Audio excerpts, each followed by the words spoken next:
All right, so welcome back. It's now time for us to get into the political beat of this segment. Let's talk about what happened yesterday in the political arena. Of course, the Deputy President was given that green light now to fly the flag of the United Democratic Alliance Party, UDA, to the presidential election that comes in August 9th. So a lot happened, and in studio I have Dr. Rotich, and we are going to be joined by others via Zoom to help us discuss this matter at length. But first of all, Doctor, welcome to the program. Thank you, Oloo. And whatever happened yesterday, what really stood out for you at that particular speech before we get into the details? I think, Oloo, a lot happened yesterday. And you saw the UDA meeting actually was quite electrifying, and it was a momentous time that we'll remember for many months to come, where you could see a lot of jubilation in the whole process, from the very beginning to the end. And something that came out very clearly is that UDA have decided to endorse His Excellency the Deputy President as the front runner for the presidential candidate come this year 2022. And that is something that was sounded so loudly. And that means also it is marking the beginning of a great battle to the election day. Yes. And you know, one thing that really stood out was the way he had his speech. At some point, somebody said that he drifted and attacked his boss, the president. I think, Oloo, if you can go back a little bit, Oloo, if you can remember the talk that we had before the Sakana 3. Yes. I did explain that after the Sakana 3, things were never going to remain the same. Because you can remember that His Excellency the President came out very loudly about the past misdeeds, especially by referring Ruto in relation to Kimwarer issue. And to me, His Excellency the President was entering into a muddy ground, ground, which of course nobody could really say. And then it was followed up by the thicker meeting of the UDA, whereby they came out very boldly, very loudly, attacking one another, speaking about one another, about the misdeeds and the kind of corruption that the various individuals have actually entangled themselves with. And in this case, it was no longer a secret that the days to come, it will be even more murkier than what we have witnessed even yesterday. And the earlier two meetings, I mean the Sakana 3 and the thicker meeting. So I cannot say even yesterday was the culmination of the attacks. I mean, now it is gloves out. They are now fighting on directly. Yes. So in this case, that really came out very clearly. And it never surprised me yesterday. The worst one was in thicker stadium, the ground, which of course it was so loud. And in this case, Oloo, we should expect more and more to come, even in the days to come. And you see, His Excellency the President is yet to hit the ground to campaign directly to Right Honorable Raila Odinga. And once that one is done, there will be more clear and murkier situation than what we even saw yesterday. Yes, because now we can all assume that's now all out, flat out, and right now the president is now campaigning for Raila Odinga, and the deputy president on this end, it's like it's Ruto versus the president. That is the most unfortunate thing, Oloo, because the president is not contesting. Yes. He's not an aspirant.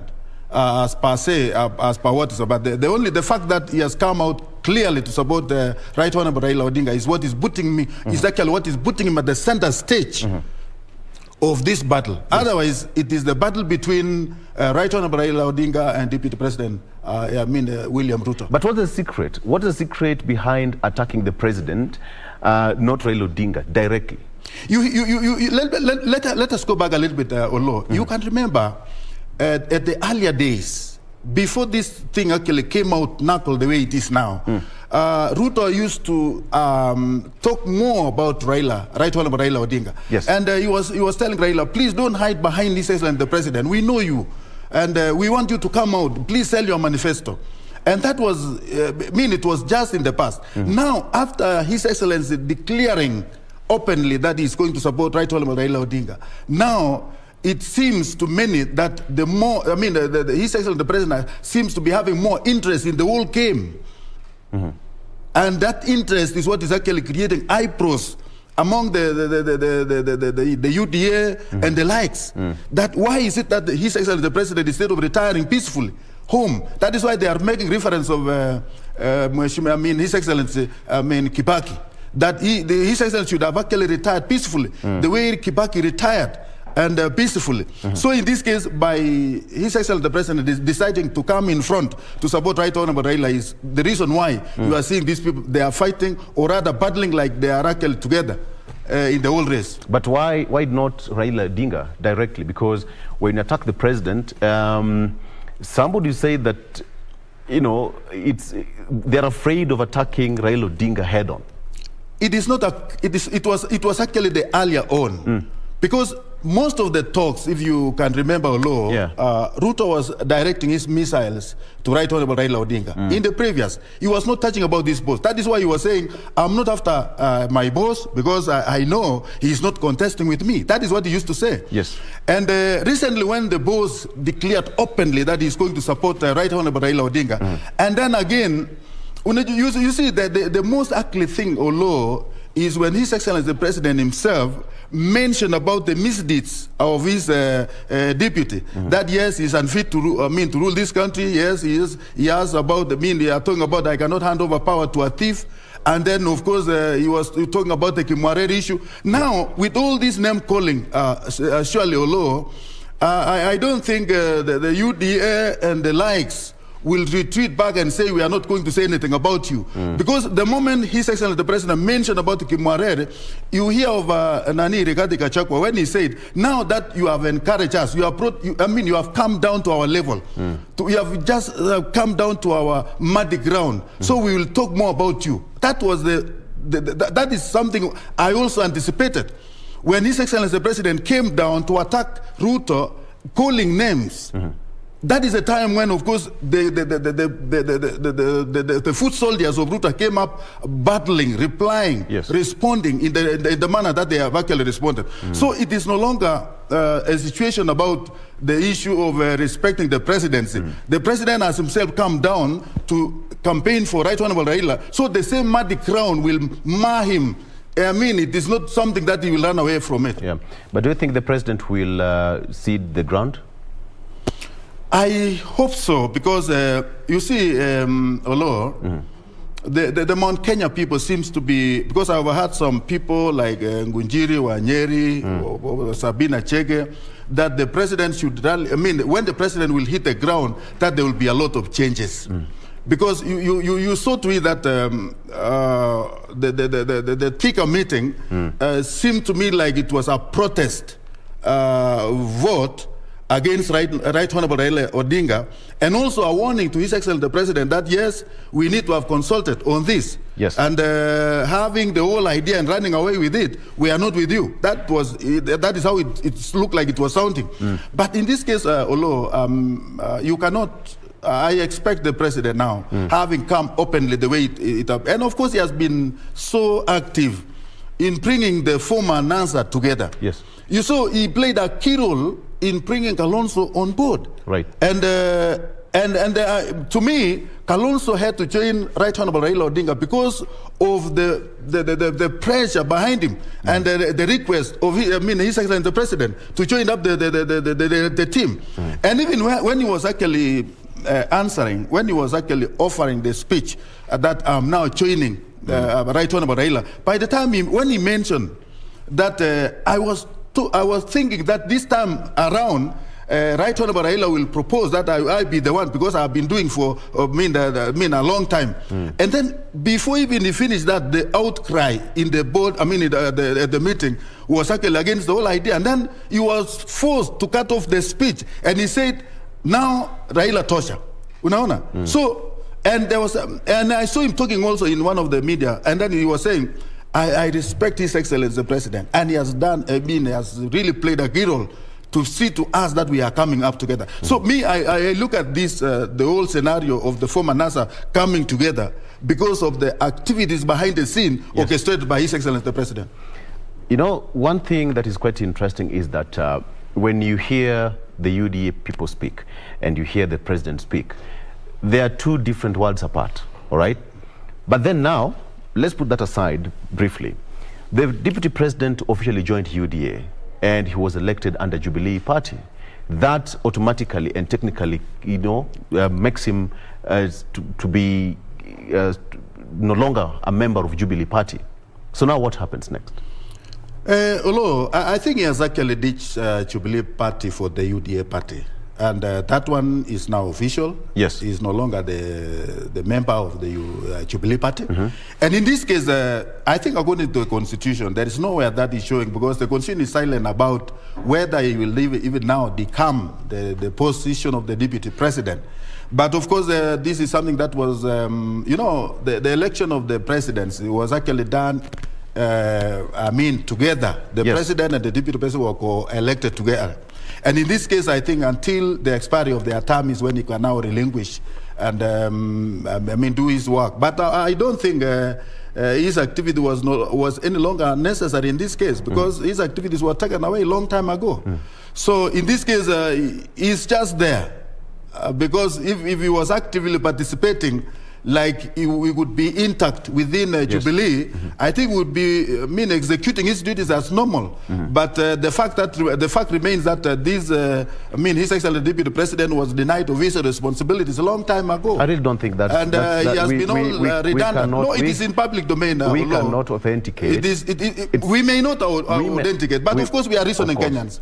We are reasoning Kenyans, but then we cannot authenticate that he was denied. And that is why we are even well aware of where his responsibilities was taken to. That's you know. Let it be an allegation, but the fact remains it has happened that way. Okay, but then now the question that really dents the image and the strength of political parties, because when you are in a political party and you're vying for a political seat on a different political party, then that definitely weakens the whole democracy and the strength of political parties.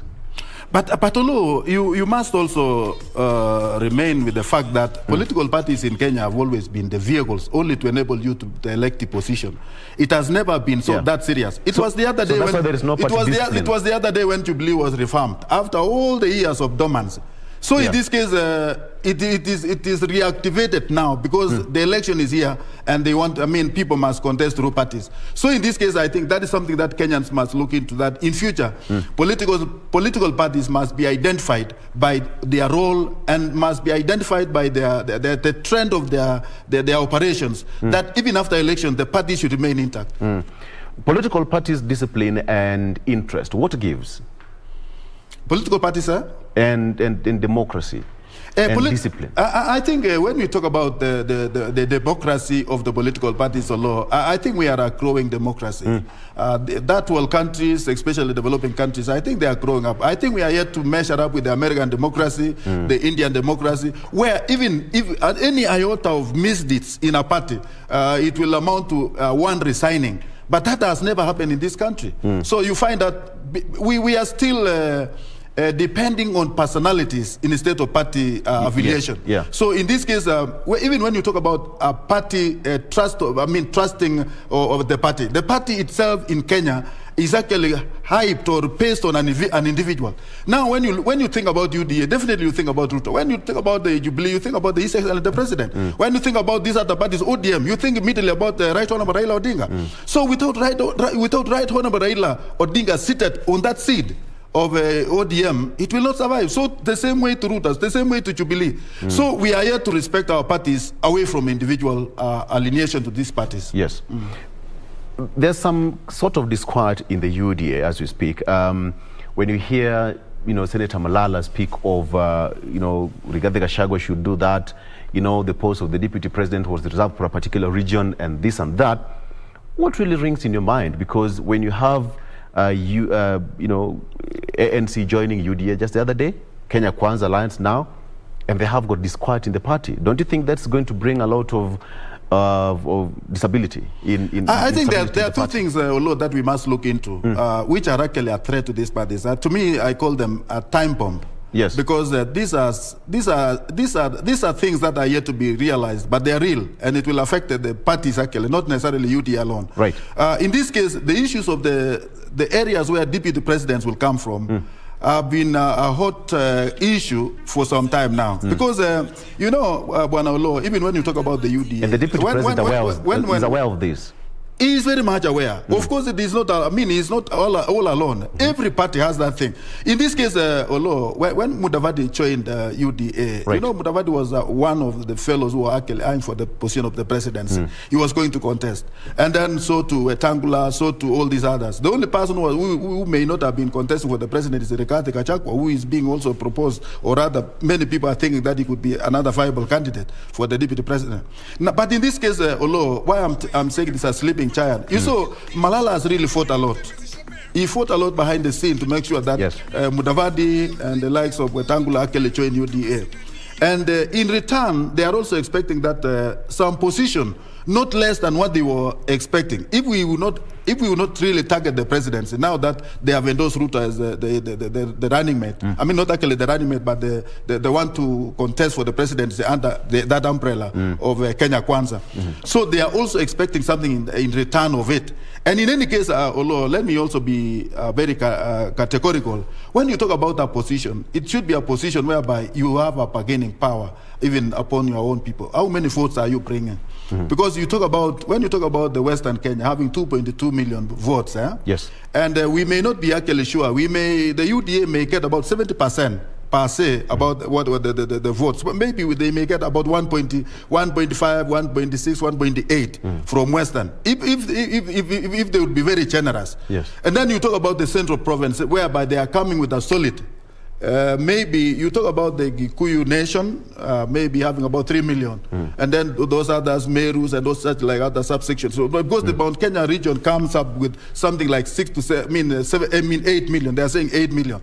So in this case, you look at it, and if Rigathi is coming with the backup as it is now, then he would be more sellable. Actually, than Mudavadi. Right. Because I mean, it is about numbers, Oloo. It's about numbers. It's not about trust. It's not about you are very good, you are so handsome. No. It's about how many people are you coming with. I'm telling you the truth. These are competitive positions. We have to see what you are bringing.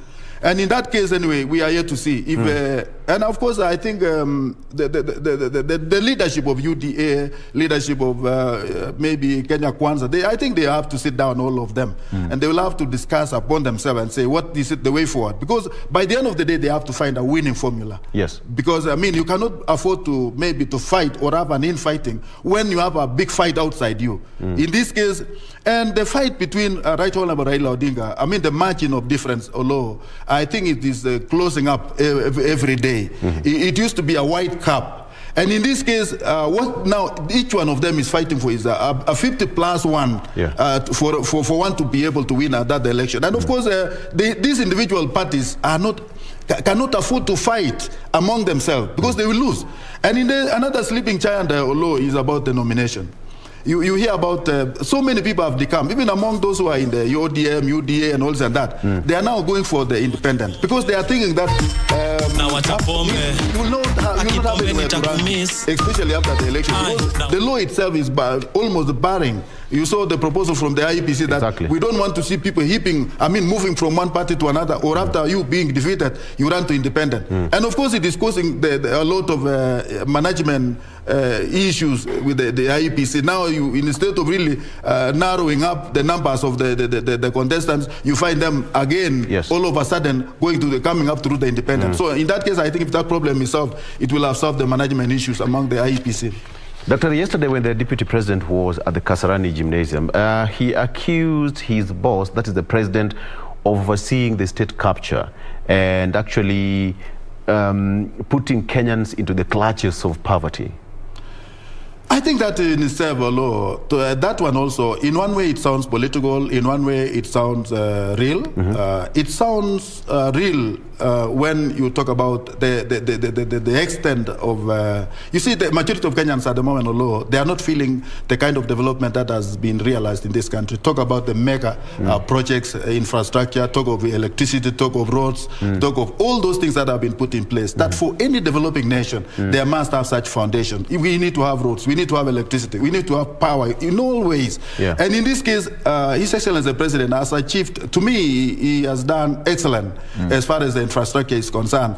And then when it comes to the fighting poverty that Kenyans are actually facing now, you talk about the inflation that the country is now facing. So prices of the most basic goods are actually soaring high. You talk about food, which is in this case, life in this country, although to a common man has become unbearable. So that one, it may, as much as it may sound political, but it is a reality that Kenyans are living a life at the edge. Kenyans are really suffering in silence. And what aggravated all this, although we cannot really directly accuse the state because of that, because we have had so many problems. At the course of this period, there was the pandemic, corona, there is a whole economic depression that is what we are experiencing in the world. Like now, the soaring prices of prices, we are being affected, or rather by the Russian-Ukraine war. All these things are compounding up to make us well. And of course, I can tell you, although it is not only in this country that we are facing the same problems. All over the world, we are feeling the same thing. But having also that, we are in a political contest, and we also have to come up with all sorts of reasons to make, or rather to demean the other one, or make the other one look like he has not done anything. But realistically, I think Kenyans have come of age, and we feel that anybody outside there, although, especially the grassroots people, these common people on the streets, they may not really understand the importance of the road, because kitambo fikiria mambo ya magari, they want to eat fast. So in this case, we cannot claim that we have very good roads, yes, we have electricity, yes, we have all this. Without food on the table, it is still very, very, very difficult to live in this country. Doctor, I'm tempted to ask you this question, because when you talk of the common mwananchi does not feel the importance of having good roads and infrastructure, it makes me wonder, because at the end of the day, yes, the economy is, as you say, is not so okay. But then the infrastructure, when you have got the rail transport, the ports are opening up. We have got the expansion of the road network. Right now you can move from here to Mandera by road. Initially, it never used to happen. Let me tell you, Oloo, as an economist, I can tell you for sure that Kenya has made a lot of strides ahead. As far as the infrastructure is concerned. Very good roads has really minimized the cost of running a business, especially transport business, and also saving time that would have wasted in among the muddy, bad roads. So in that case, Oloo, I totally agree. That is why I'm talking about the infrastructure being the best achievement that this country has made it. But you see, Oloo, going back to the local and the understanding of our people, because you saw during the Sakana meeting, Oloo, His Excellency the President took a lot of pain to explain to Kenyans, even by figures, that this is what we have done.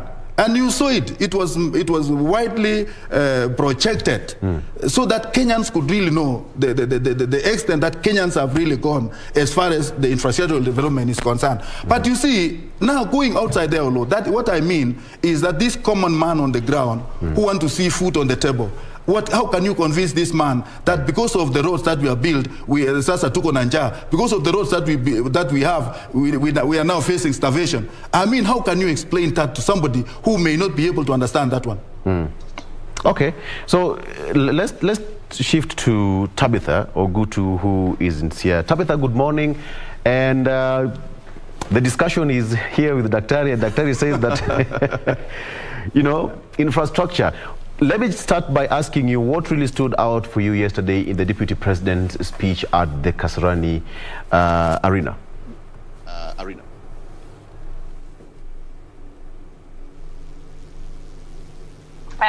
Good morning, Victor.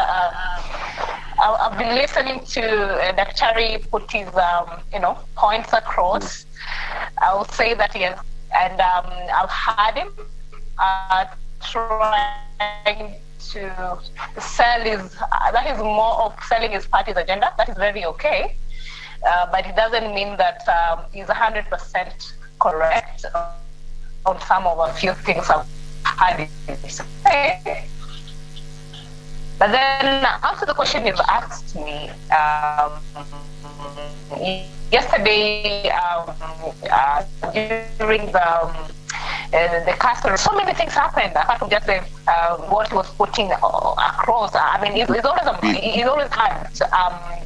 Literally, what people want to hear, honestly. So yesterday was one of these days that it tried to sell the agenda, that is, of UDA and the Hustler Nation and where we have gone wrong as a country and what's not, some of which I found to be mediocre because it's part of the same government that it claims has delivered the bare minimum.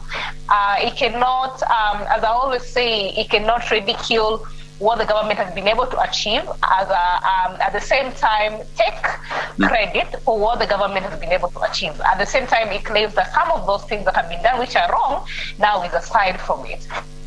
Yes. So for me, from my end, I found a day in a speech and also in the kind of demeanor that this particular event was conducted.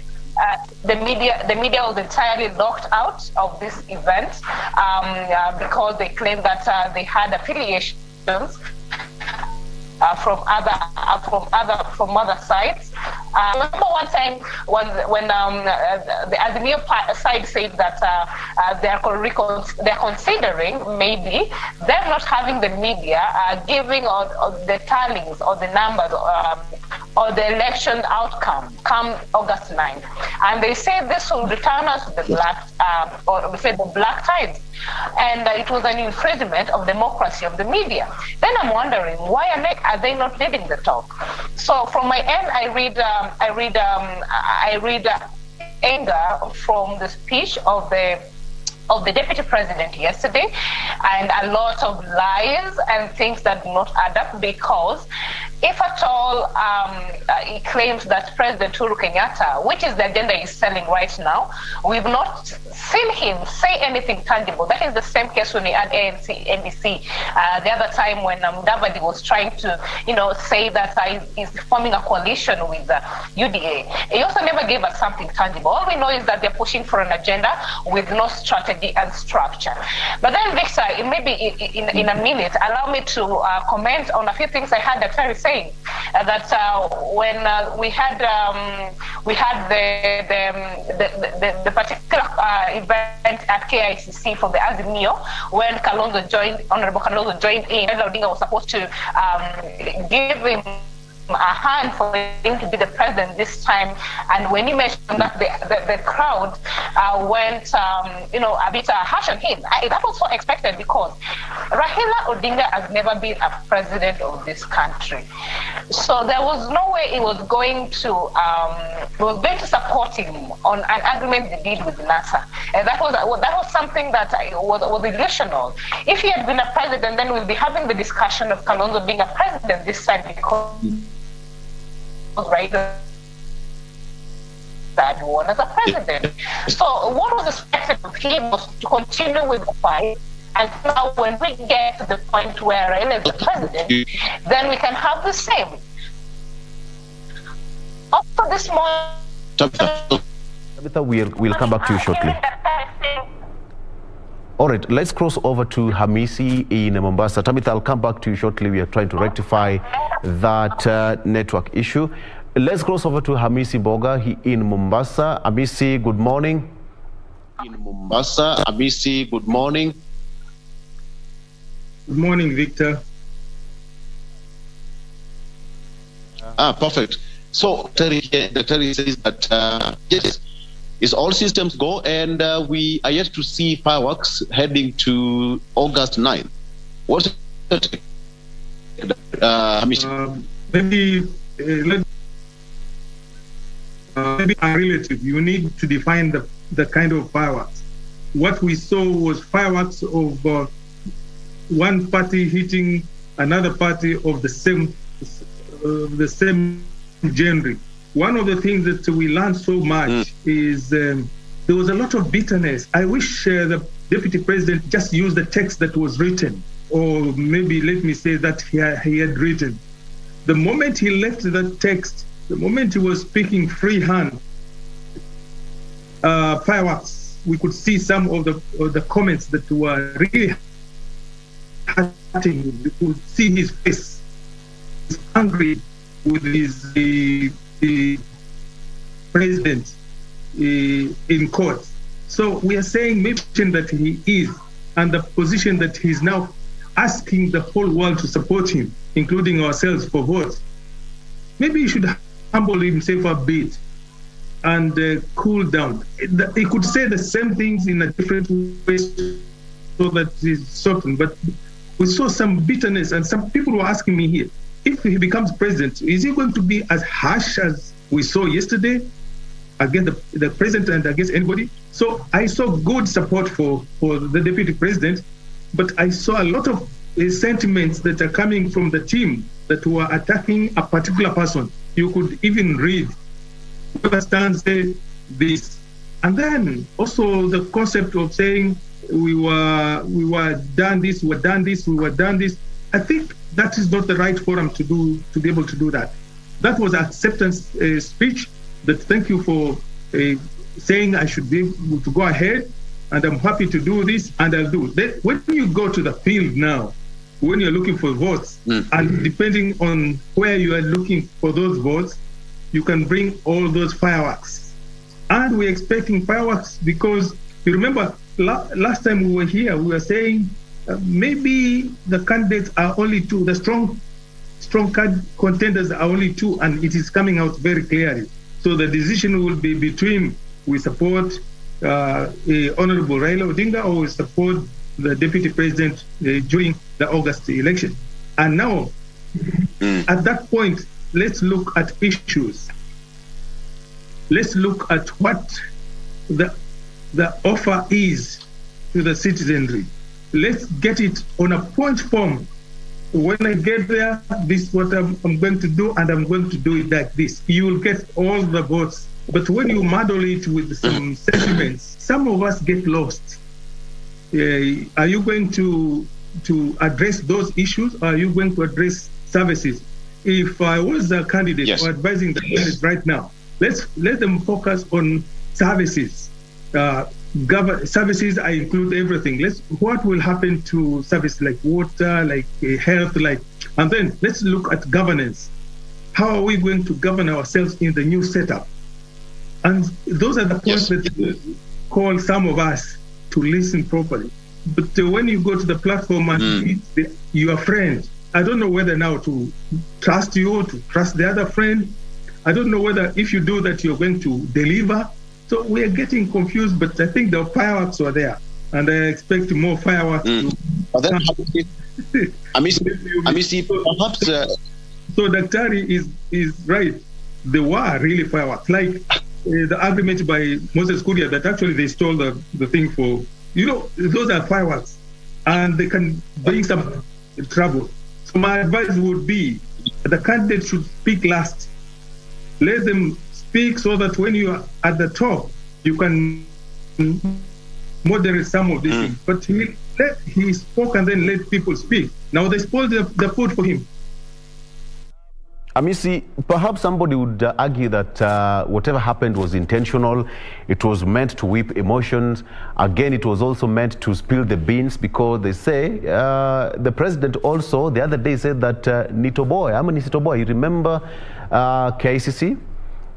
So maybe it was their time to reply. Yes, I agree with you. This is the time to toboa. If we use that concept that everybody is toboaring up or toboaring down. But you see, you're talking to beyond that toboa, you're toboaring somebody, you're talking to the whole world actually. So I'm not saying so-and-so did this, but I'm saying the fireworks should not be done at that level where the whole world is watching. In the campaign, we may be only a few people, section of us, the Kenyans, but here, everybody is listening, nationally and internationally. So if we are toboaring everything, then you have to justify some of those points, because now some of them are touching on legal matters, some are touching on ethical matters, some of them are touching on governance matters. That's advice. I'm playing an advisor, neutral, without being asked to. But I think we enjoyed quite a lot in terms of the insights of some of those issues that are embedded in their political parties. Now, one question is, I don't know, the doctor is there. Yes. Those members yesterday, still members of Jubilee, are they still going to hold their offices from today or tomorrow? I don't know what the law says. I was going to ask that question. I've asked him the same question. Dr. You are getting the same question from Hamisi as well. I think, Oloo, you know, from now to the election date, the time is too small to think about a by-election if we were in a normal environment. If we had about 2 years, 3 years down the law is law. But I don't think that is executable. It cannot be done because of the time frame. Now, people have already relieved themselves. Even those who are elected members of parliament, they are now in the rural setup, campaigning for their bid. Come 2022, I mean, come the August election. So in this case, I think as much as they have been dumping or leaving their parties, I don't think it will be of any consequence, especially when it comes to their position as of now in different parties. That is not the way. So there is something that I want to touch, Oloo. The kind of reaction that we saw within the phases of those who actually spoke during the UDA meeting, somebody is saying that we saw a lot of anger, we saw a lot of reactions which were untenable, especially befitting the leadership of the day. But I want to tell you, Oloo, I mean, these people are talking at the background of betrayal. I think His Excellency, the Deputy President, feel that he was betrayed by His Excellency the President because of the promises that he made. And then he was very clear, as Abita said, that even though Ruto is talking against the kind of government that he has been part of it from the very beginning, but Ruto has been very clear that over 4.5 years, he has not been actively participating in the running of the affairs of our government. And that is the time when he's saying that so much has not happened as it was anticipated previously.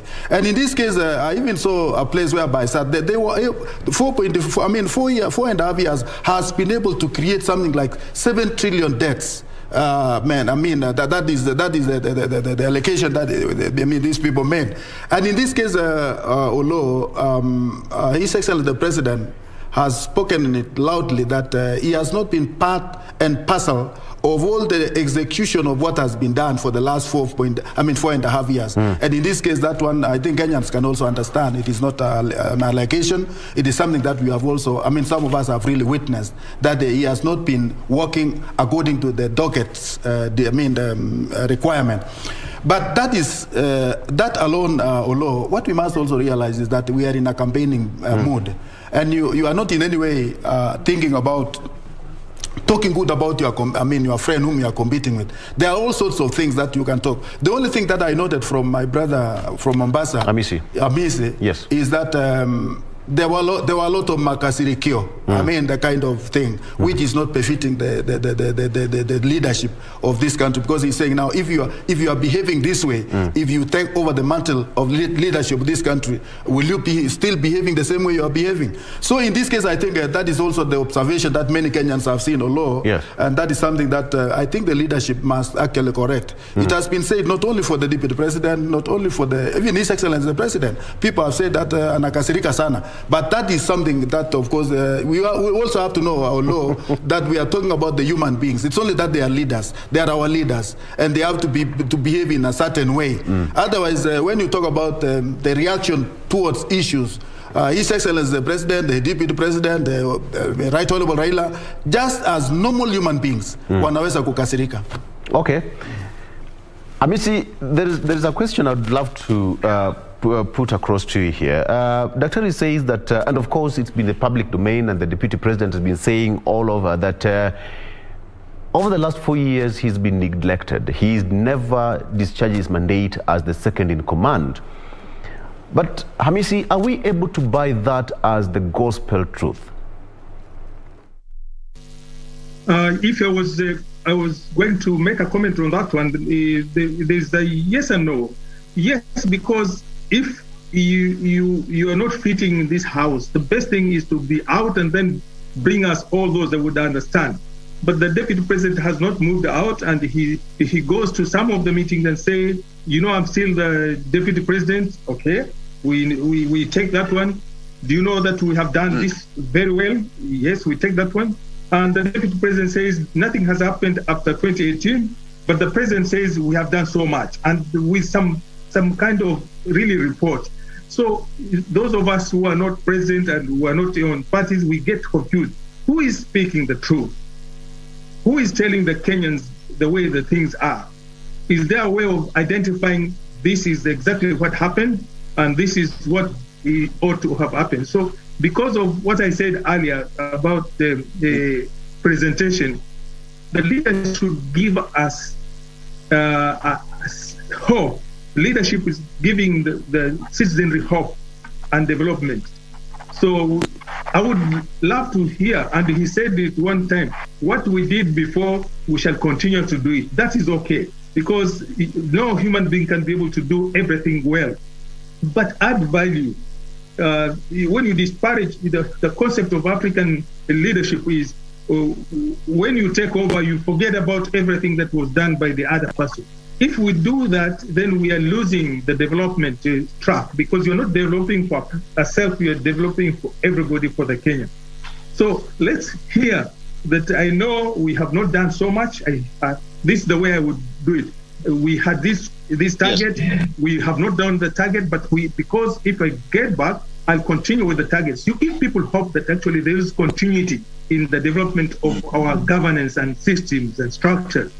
And then these issues of pilferages, we have talked, we hear there's so much money that has gone out, and people must address this one. Like somebody said, those institutions that are supposed to clear, let them clear, so that we know who is speaking the truth, who is eating Kenya's people's money, who is not, so that we make a choice. So I say, please down. If I'm old enough to advise some politicians, please cool down.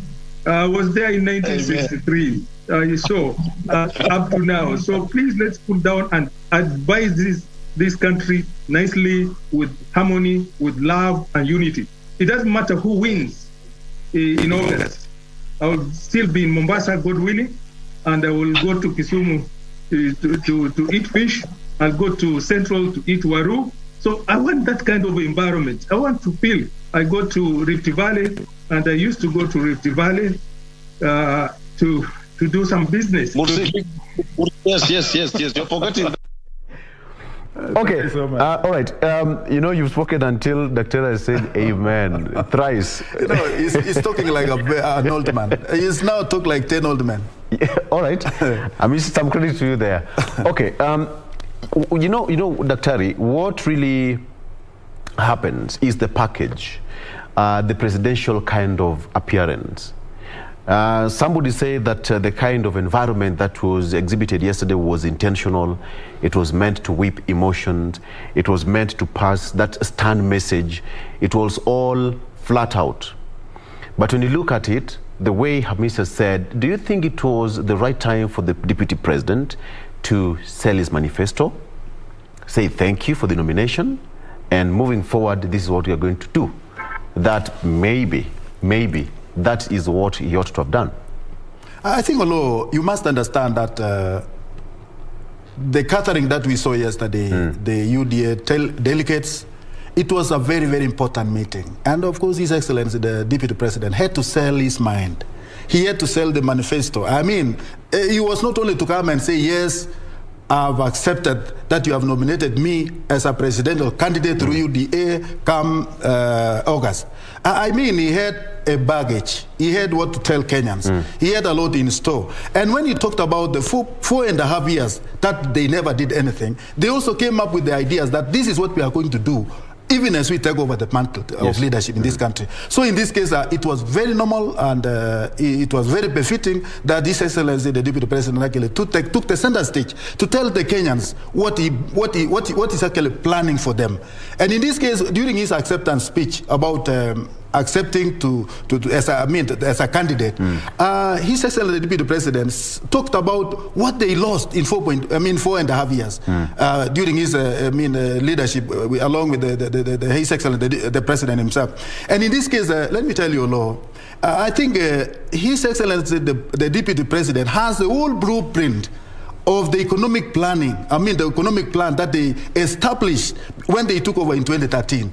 So in this case, all was not lost after 2018, because the same blueprint that had been established by the two leaders, His Excellency the President and the Deputy President, is the same blueprint that has been used to date. The only different, Oloo, is that His Excellency the Deputy President was left out after the 2018 election. As the handshake came in, the first thing to be shaken out was the Deputy President himself. And in any case, that is why he's very categorical that within that short span of time, the 4 agendas that this country was actually to achieve was lost. Tabitha, what Dr. is saying is that the Deputy President was kicked out of the government 4 years ago, and they have not achieved the Big Four agenda as alleged. My question to you is, can we still buy this as the gospel truth? Because politicians will always be politicians. And this is something that has been said over and over again, and he's consistent, saying that he was kicked out of the government. He was not given time to discharge his mandate as prescribed. Can we buy that as a gospel truth, Tabitha? Honestly speaking, Victor, that is a fallacy. It's very far from the truth. The Deputy President, one time he was very proud of the infrastructural.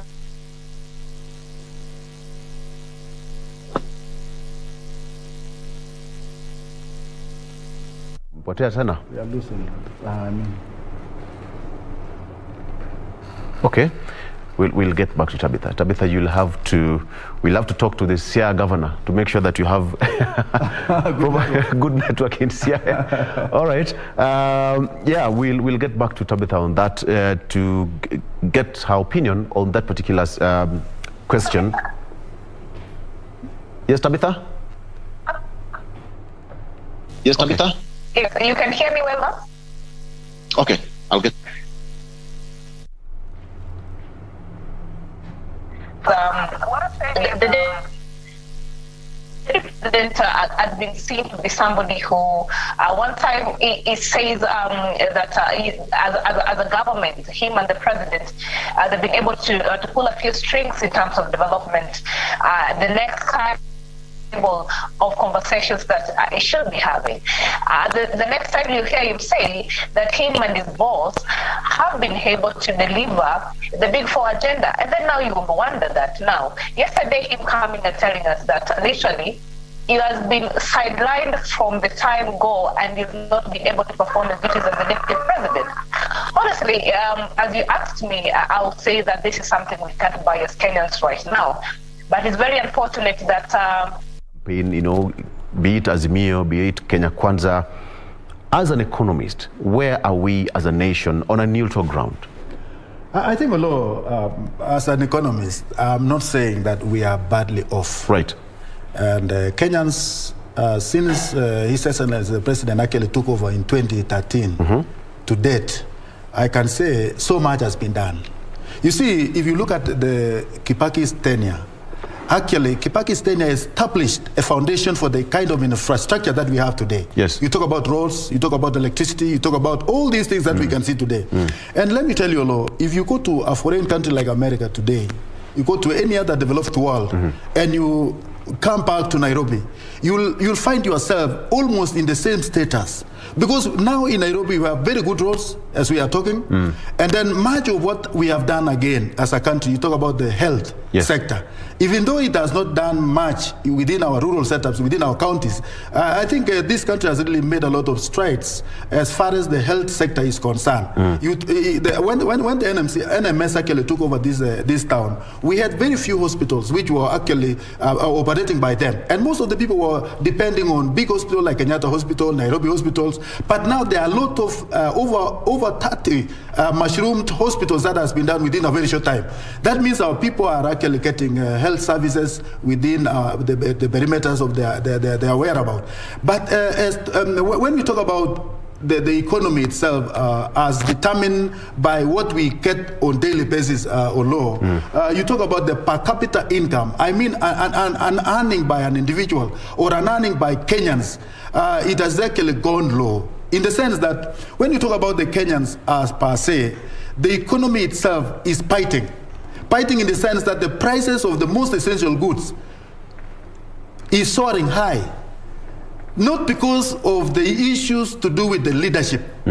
Not because of the issues to do with, I mean, most of what has happened, Oloo, are things that are outside the minds and the leadership of the land. Take, for example, Oloo, when you talk about fuel, we are not producing fuel locally. We import. And per se, most of the things that we use, that we use in Kenya, be it the spare parts, be it the cars, be it what, all of these things are actually imported. And whatever the impact that is happening outside the world will impact negatively or positively on us. So in this case, when we say that there is a lot of, Kenyans are no longer getting the services, even through the amount they used to get, the salaries that we have are no longer sustainable. Yes. So in this case, Oloo, we can pronounce by saying Kenyans has made it, and it has tried by all the possible means, despite the fact that, of course, what's happening outside Kenya is impacting on us very, very negatively. Because we buy as it is now, Oloo, much of what we are using in this country, we are importing. And when there is a small change of prices of these products that we are importing elsewhere, it will impact on us again, that our prices will also be affected.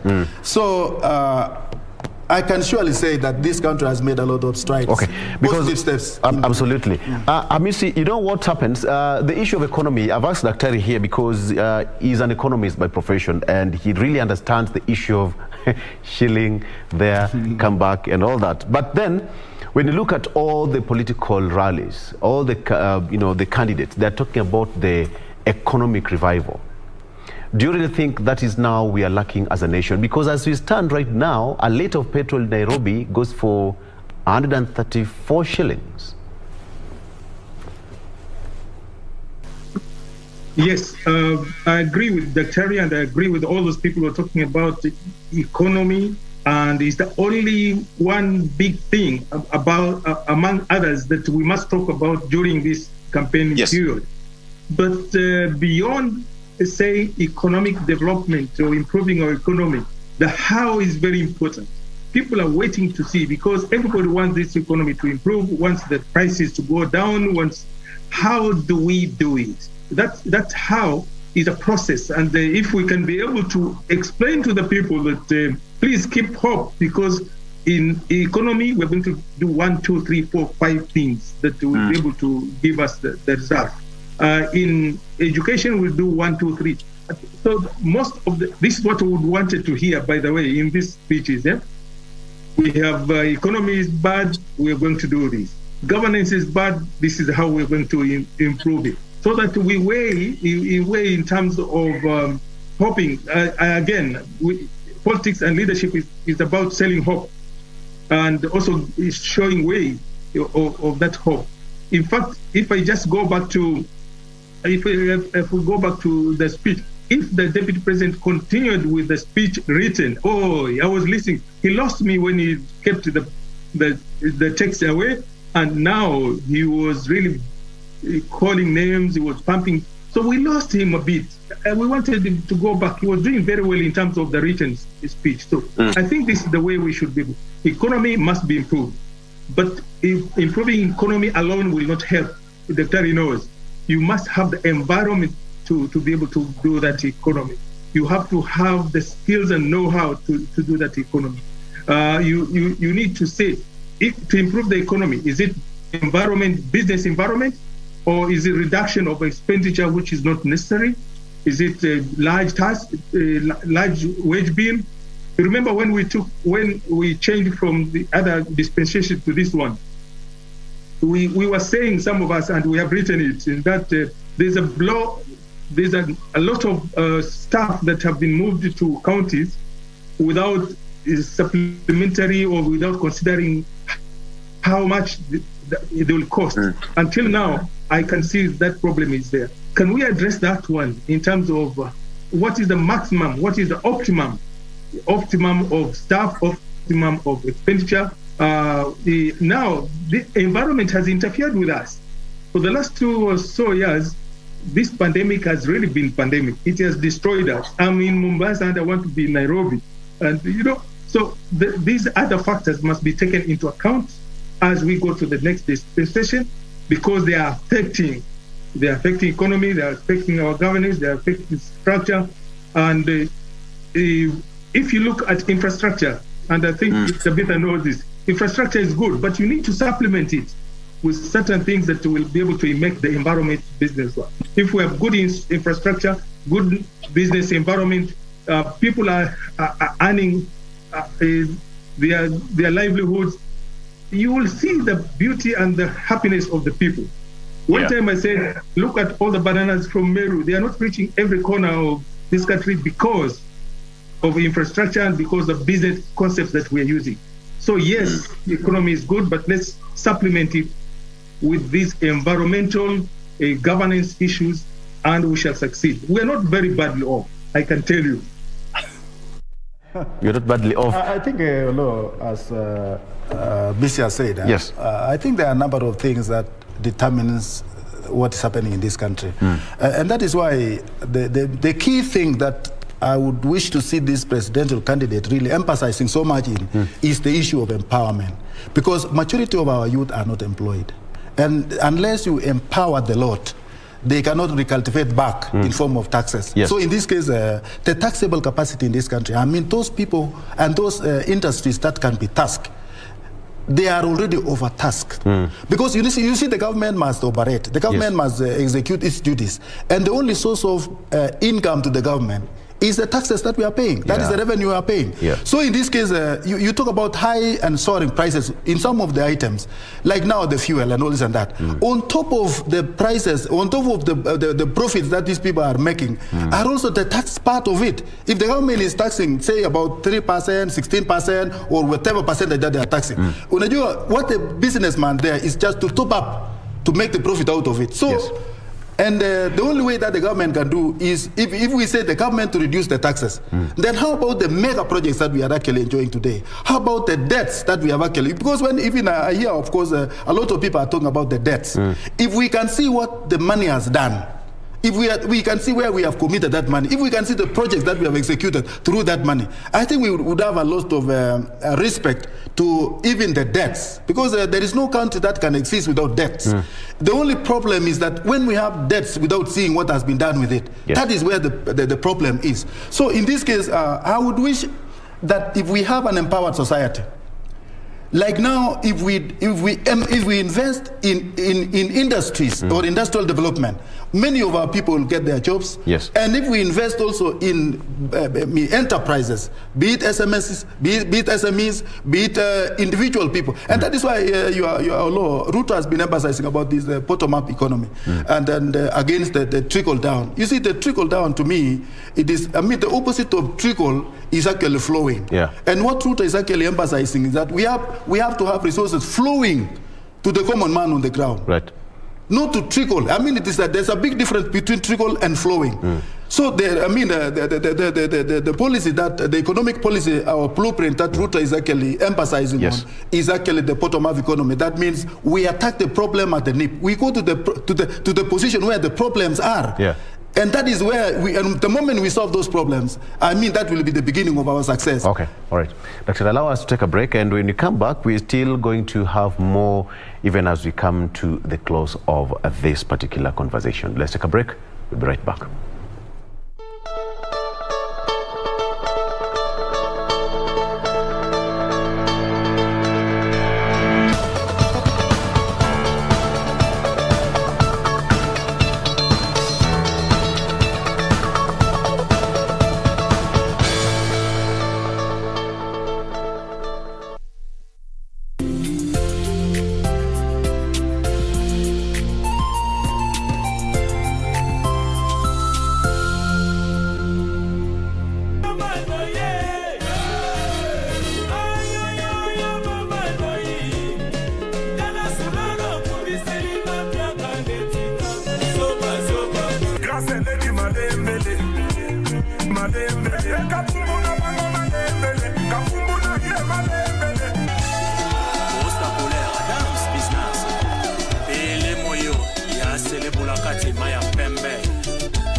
Poor baby!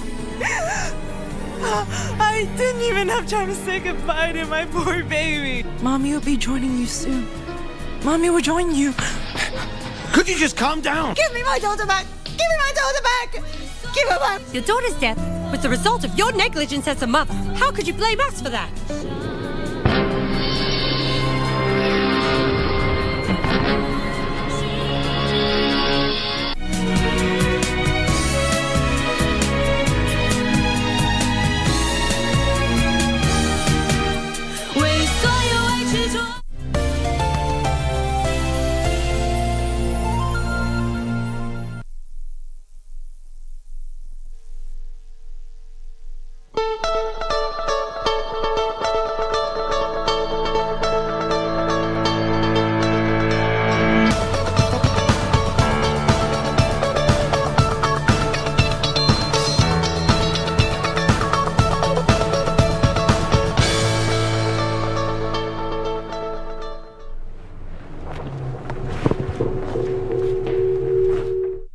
All right, welcome back, and we are about to close this conversation. I'm joined by Hamisi Mboga all the way from Mombasa via Zoom, and Dr.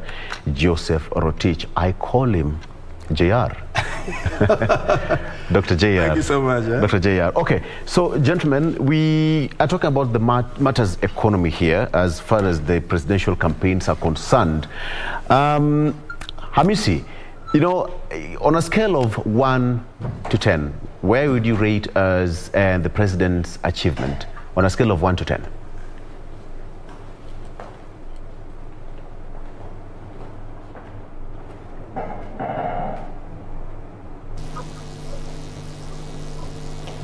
Seems we've lost Hamisi there. All right, Dr. On a scale of 1 to 10. I think I can give His Excellency the President an achievement of 7. Even though I sometimes feel that could be on the higher, but that is the struggle that he has made. All right. Abisi, now if you can hear me, matters economy, how do you rate President Kenyatta's achievement on a scale of 1 to 10? Given the challenges that we have had, and given the effort that he has put in the last 2 or so years, I think he's gone beyond 50%, because we saw the video, we saw the report on the infrastructure development that has been there, and we know sometimes infrastructure doesn't give you quick returns, but on a long range, it is the best investment to have. So I think he's done very well, about 50%. But I had a question. I had a question on top of the question of those people who moved out yesterday. If we have committee meetings today or tomorrow, will the members of UDA fit in those Senate or parliamentary meetings? I don't know. I'm going back to, again, my doctor. I'm good in political side and science, but I'm not very good in legal side. What will happen to a committee that has been called, and some of the members now have moved out of the original party? Are they still going to sit in those committees? Is it legal? Is it okay? Are they, if there's a voting, will they vote? So those are some of the questions that are coming to this discussion. And then the issues that will come now. I think the politicians must manage what happened. What happened during the Azimio meeting and what happened yesterday, it must be moderated. People must come back to the level and say, let's rediscuss, and let's not raise emotions. Let's address emotions. Let's address them in terms of soluble solutions. and strategies. You can say, this happened, but because of what happened, I'm going to do this, so that you, otherwise if you raise emotions, these are the people who are going to respond. Politics is about response. These are the people who are going to respond, oh, you also you did all this, you did all this. So we shall lose that aspect of listening to what the offer will be when we come to August 2022. Okay.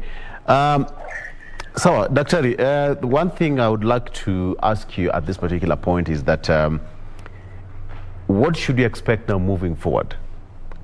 All the two contestants have the nod. Honorable Raila Odinga have been given that go-ahead, and the Deputy President as well has that go-ahead from the National Delegates Convention yesterday. So they are good to go. So what should you expect? I think going into the future, Oloo, Kenyans are now aware as to who is who in this election, yes, especially on the presidential contest. And the main contenders, because we have other parties who have vocal pronouns, that they will have also their own candidates to the end. But in this case, we can safely say that we have two very strong contenders, Right Honorable Raila Odinga and the Deputy President, William Ruto. And in this case, Oloo, what will only change in this process is if His Excellency the President will hit the ground. That is what will make the difference. Otherwise, we'll still see Right Honorable Raila Odinga and his team crossing this country. We'll still His Excellency the Deputy President with his team crossing this country, and we are expecting more louder and louder even as we move ahead. And in this case, although as I said, the margin of difference between His Excellency the Deputy President and Right Honorable Raila Odinga is narrowing day by day. And actually, that really shows the magnitude of the way that they must. Exactly, Dr. That's on the front page of the Star today. Raila now catches up with Ruto. According to the poll, Uhuru Sagana 3, what you said, Sagana 3, and public endorsement of ODM leader seems to have had effect. But then now, according to the polls, it says that Raila Odinga has 47.4% and Honorable Deputy President has 43.4%. So, yeah, the gap is still continuing to narrow, and it's still balancing. It's still on the balance. Going by that, Oloo, yes, even though we don't want to overemphasize on these ratings, because this sounds political in its one, but of course they have given us that this is the position. And until you and me will do it, that's when we can say or refute or accept what they are actually saying. But all is said and done. What I'm saying, Oloo, what is very clear is that the gap between the two actually is narrowing every day. And going into the future, we are actually expecting a bruising battle of votes in those areas that are yet to cover. Because you see, Oloo, there are areas which they are yet to actually come out very loudly that we are supporting the Deputy President. There are those areas which are yet to come loudly that we are supporting Right Honorable Raila Odinga.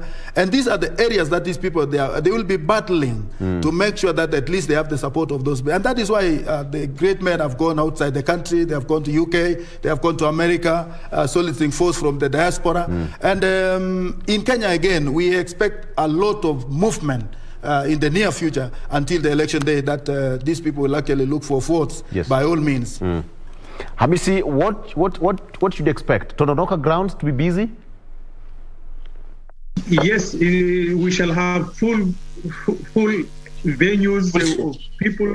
We still want to listen to our leaders when they come to tell us their miracle medicine for our economy, their miracle medicine for our stability and unity. I have heard about One Kenya. I've heard about we want to have everybody inclusive.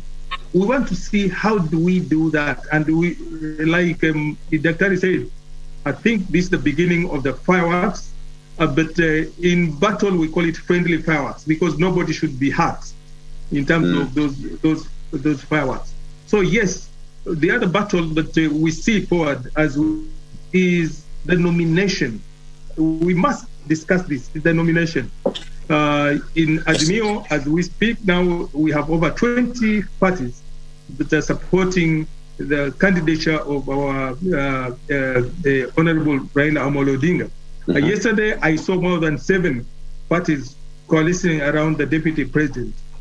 all have some challenges. Somebody gave the example of Kiambu governorship competition.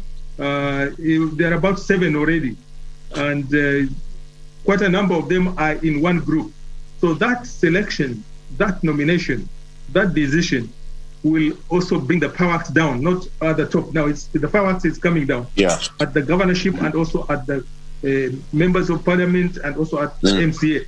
And I like what was discussed from the IBC yesterday, that we should not allow a process where I go to ODM, I fail, I jump to Jubilee, I fail, and I have another room. We shall not have elections, and we shall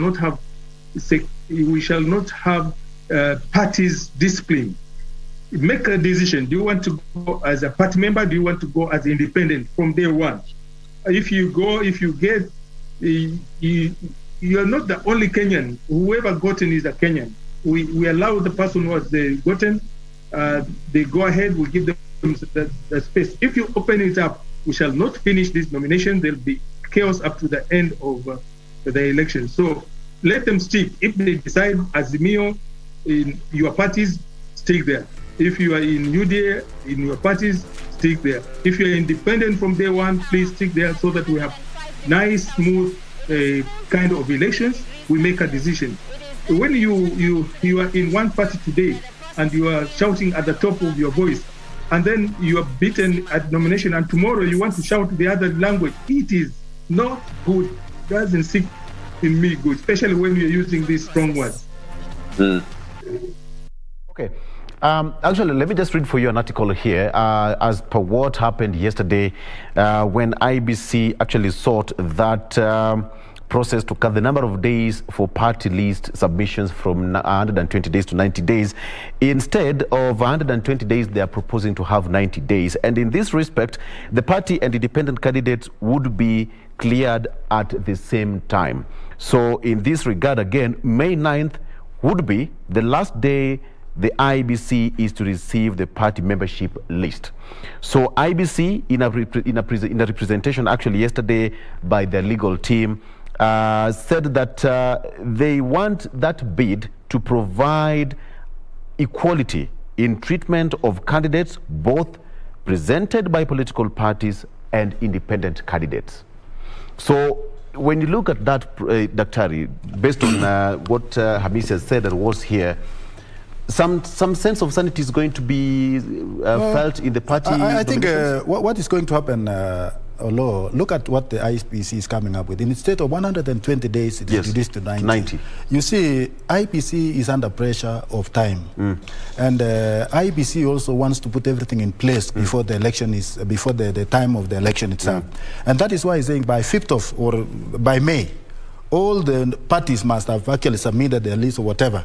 So I think what the IBC is doing, it's part of the MECA preparation to make sure that everything is actually put in place. They are not chancing anything in this process. And you have to know, Oloo, that all eyes in Kenya now are looking at IPC and its management of the election. And in this case, what the IBC is doing now is very encouraging. And that one requires the support from all the parties concerned. They require support of the Kenyans at large. And so far, so good, Oloo. So far, so good. So far, so good. Because party sanity and party discipline. And you see, like what they are talking about, the issues to do with those people who have been hopping from one party to another party, I mean, they will not have any chance because the registration will be done at the same time. Those people will have decided to go as independent candidate. They will just go from, until the election date. And there are those also who will have actually lost the election during this nomination. And they would be wishing to chime into to be independent candidates. And that is what the IPC is actually trying to discourage. Because as we go forward, we are expecting the number of candidates to reduce for issue management by the IEPC, because if we are, that is actually the main reason of the nominations, to reduce the number of those people, who will be going ahead. We shall be now having one in every party. So instead of having one in every party, we have now several actually coming up through the independent candidates. So in that case, I think the IEPC must be very strict on that those people who have actually registered themselves through the as independent candidate, they will have to go all the way. But those who will have actually lost through the nomination, they will have to accept and back and go, and back those people who have actually, or those who will have actually won. I think IEPC kudos so far. Yeah. Hamisi, perhaps this is going to set some sort of sanity in the party nominations and party discipline, because some would argue, why would Dr. Rotich move from one party to another, then come back to the other party, then come back to independent candidate? Are you the only candidate running for that political seat? We have got so many people out there. Yes, we must stick to this. Otherwise, it will be crazy. It will be crazy. I see already in one area that I know there are more than 10 candidates for one position. So if only one gets it, and the others, all of the others go to the independent, we shall have 10 candidates for the same position. That ballot paper will be crazy, will be a long paper, and it will confuse the voters. So I think party discipline must come in. You must also develop some spirit of ownership of a party. I belong to this party because of XYZ. You must have ethics, you must have things. You can't jump from Jubilee today and tomorrow you say, I'm Uda Damu inside out. And then if you fail that nomination and you still have a week, you jump and say, from now, I am Wiper. It's going to be crazy. And we don't want that kind of craziness because, and also, like Dr. said, let's reduce the numbers so that we can be able to vote nicely and happily. And it's management, it's ethical, it's policy, it's leadership. You win today, you lose tomorrow. You lose today, you win tomorrow. So let's make it very professional, and we have a clean. Anybody who wins is our son and our daughter. To us, some of us, we don't see the difference. We want the service at the end of the day, not the numbers of people fighting for one position. Okay. And still, Hamisi, as your final words, we expect ODM leader Raila Odinga at Chatham House think tank to talk on matters Azimio. He is on a 5-day tour of the UK. The deputy president was there last week, and as well as the US, and we all saw what happened and what he said. But now, what should you expect from Honorable Raila Odinga? Public relations and networking and developing some relationship, because if you're just about to be there, like the Honorable Odinga and also Honorable they're just there. So you are trying to tell those people, when I'm there, this is what to be able to do, this is what Kenya can offer, this is what Kenya requires. So it's a lot of good public relations and also strategies. And also, like I said earlier, to give these people hope that Kenya will be safe with us, whether it's me or the other person, so that you can come and invest. We go back to the concept of economy. Yes. To invest in our country, to develop our country. So I think it's going to emphasize on good governance, good leadership, having good elections in total with all those considerations, and the hope that Kenya will work with them, because those countries have a lot of interest here, and investment and interest. So anything going wrong, they will be scared in terms of coming to work with us.